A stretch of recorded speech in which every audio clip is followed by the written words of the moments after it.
Okay, so OA and Charlotte, how long have you been married? 62 years, In July 25th. July 25th. And we help each other out.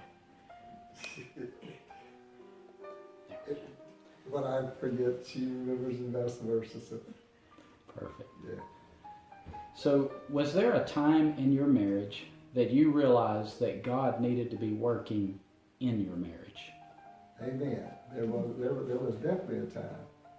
And it was well into our marriage, well, almost 20 years into the marriage.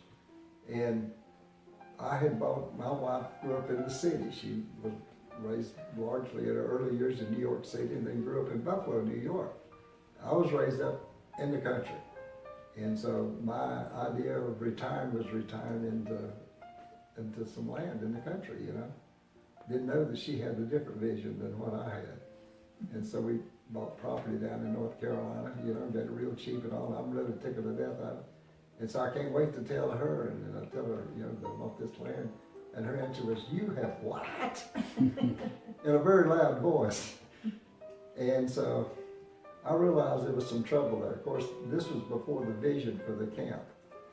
And later on, we both were in the Word, you know, and I was reading the Word where Jesus said, "Let the little children come unto me," and Jesus spoke clearly to my heart.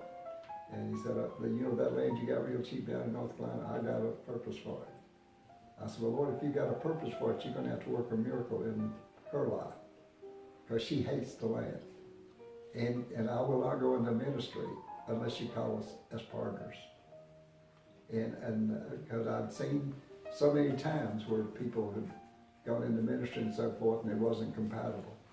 And so God worked out a miracle. Next thing I know, I came home from flying one day, and the head of the Girl Scouts of America was sitting in my kitchen, congratulating me because my wife had just become a Girl Scout leader and an organizer. Wow. In order to get qualified I had for to the go troop, camping. she had to go catfish. I didn't know God was going to answer my prayer exactly that way, but they went up into, what was it, in We went Virginia up to mountains? Virginia mountains, got snowed in, couldn't get out, didn't have food. We were, as a group of ladies, we were cooking spaghetti in garbage cans. I mean, it was quite an outdoor adventure. I'm home babysitting with the girls, and I am pacing the floor. I said, "God, I want her to fall in love with outdoors, not hate it." So I just could imagine, you know, because we were staying in contact, what they were going through, and she had to stay a few extra days and so forth, you know. But I'll never forget the day she came home and come running in the kitchen as excited as a little girl herself.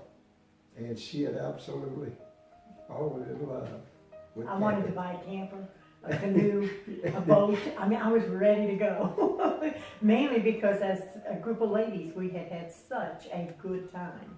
You know, that it was just a very, very unusual situation. So, Let's pause a second.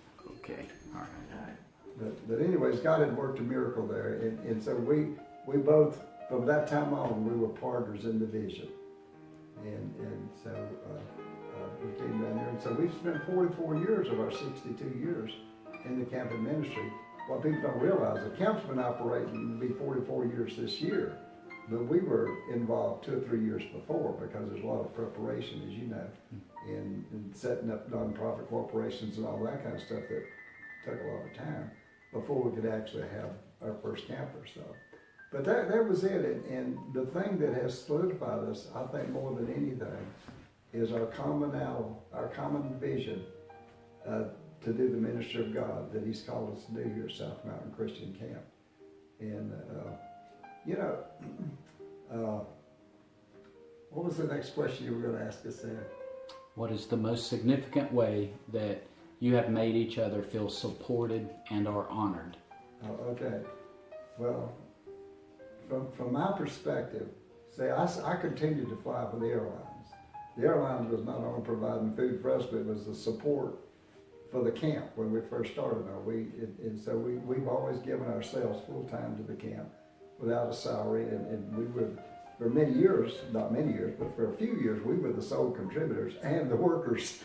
We were the full-time staff and so forth. But the heart that God gave Charlotte more of an administrative type thing because I was gone half the time in my flying. And so without her, this camp could not have become what it's become.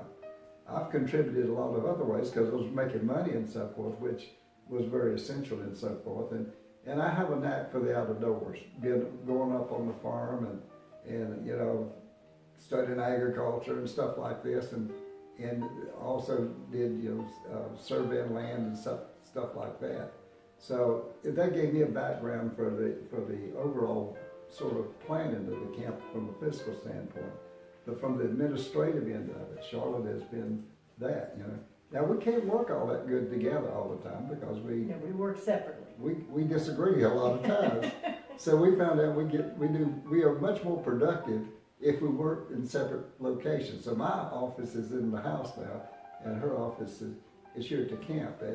And I think one of the secrets to marriage is learning to give each other space and give each other, you know, the right to their own opinions. You know what I mean? We disagree on a lot of things, but we learn to disagree agreeably, you know, and especially in the early days, we argued about the Bible all the time, you know. And the kids came to us one day and said, "Mom and Dad, only thing you two argue about is the Bible. Now, if the Bible does that, we don't want no part of it." Then they stormed out of the kitchen and left us staring at each other. And so we realized that even though we weren't arguing to us, we were just expressing ourselves loudly, you know. We didn't see it as an argument, but then we realized that we were both getting different revelations on Scripture. One Scripture speak to her, and another speak to me. And we realized then how individually God worked for it, even though we're one as a marriage, but God deals in our hearts individually. And you have to give each other space for that and so forth. And yeah, I really feel that, as I was telling you earlier there, that one of the secrets to an enduring marriage is being able to get through the romantic years and still have commonality that binds you together. Now, in our old age, one of the things we found out, when I can't remember something, I ask her and vice versa. And one of the two of us will come up with the answer, you know. I think one of the things that we came to conclusions, especially when we were building the house, that we were not going to agree on everything. And so we kind of agreed between us, if we can't agree, we just leave it alone. We don't do it. And my good example of that is our sunken patio. It didn't have a finished floor for probably 8 years. So sometimes it can go a long time.